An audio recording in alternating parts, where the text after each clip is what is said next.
Hey everyone, and welcome. Have you ever stopped to wonder why some medicines are a pill you swallow, while others are a shot or even a patch you stick on your skin? Well, I can tell you it's definitely not a random choice. Today, we're going to pull back the curtain on the science of how a drug actually gets into your body and why that journey is so important. So let's dive right in. So really, why does it all matter? Well, it turns out the route a drug takes to get into your system is just as important as the drug itself. It determines everything: how fast it starts to work, where in the body it ends up, and ultimately how effective it's going to be. Picking that path, it's a huge medical decision. And that decision isn't just a guess. It's not like doctors are just throwing darts at a board.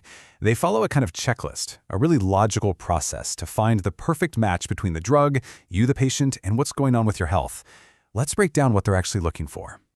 Okay, so this checklist is pretty fascinating when you think about it. First off, they look at the drug itself. Is it a solid, a liquid? Will it even dissolve in your stomach? Then they've got to ask, where does this medicine need to do its job? A simple skin rash just needs a cream right there, but a big infection all over your body, that needs a drug that travels everywhere. And urgency is a huge one. Is this just a routine headache, or is it a life and death situation?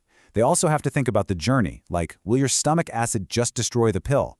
And finally, they have to consider the patient's state. If someone's unconscious, you're obviously not going to try and give them a pill to swallow. So you might have caught that one point on the last slide, that obstacle called the first pass effect. What on earth is that? Well, think of your liver as your body's main quality control and processing plant. When you swallow a pill, it gets absorbed from your gut, and its very first stop is the liver, and the liver immediately starts breaking it down. This is the reason why a 100 milligram pill doesn't mean you get 100 milligrams of medicine into your bloodstream. A big chunk of it gets filtered out on that very first pass through the liver, and that's something doctors always have to plan for.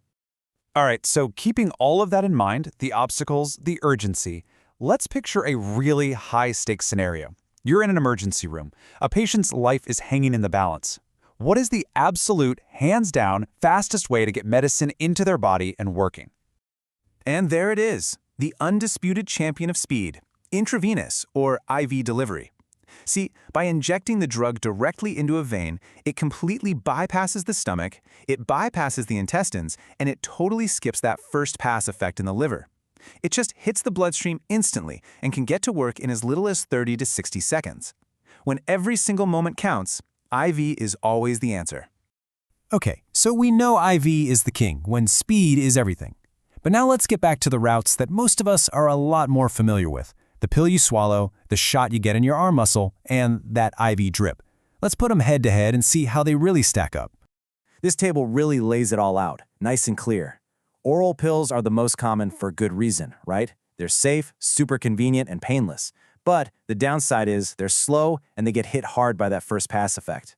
Then you've got the intramuscular shot, an IM injection. You get way better absorption, but yeah, it can hurt, and there's a small risk of things like nerve damage. An IV, well, it's the fastest, and it gives doctors pinpoint control over the dose, but it absolutely requires a skilled professional, and the risks are much higher if a mistake is made. You can see, it's always a trade-off.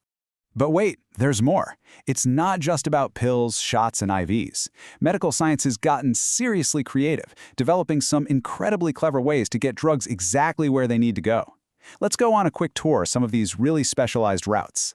First up, we have sublingual. This just means placing a drug right under your tongue. There's a ton of blood vessels right there, so the medicine gets absorbed directly into the bloodstream. This makes it super fast, and you guessed it, it completely bypasses that first pass effect in the liver. It's a really smart workaround. Next, inhalation. Just think about an asthma inhaler. That's the perfect example. When you breathe in a medication, it goes straight to the target, the lungs. This gives you incredibly fast, localized relief exactly where you need it most without affecting the rest of your body too much. Then you've got the transdermal patch.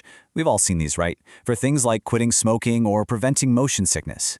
These patches are pure genius. They're designed for a slow, controlled, and really steady release of medication right through the skin over a long time. It's perfect when you need to keep a constant level of a drug in your system.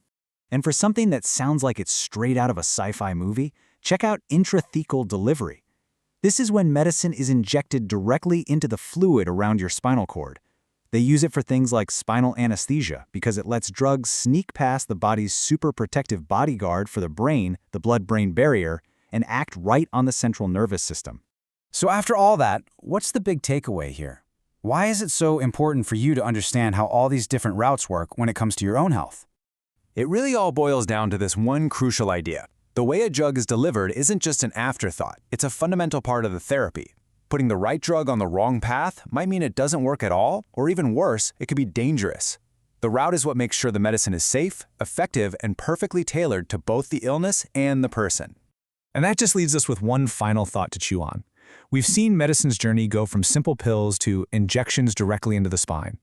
As our technology just keeps getting more and more advanced, with things like nanomedicine and hyper-targeted drugs, what incredible new paths will medicine take in the future? It's an exciting frontier, for sure. Thanks for joining me on this one.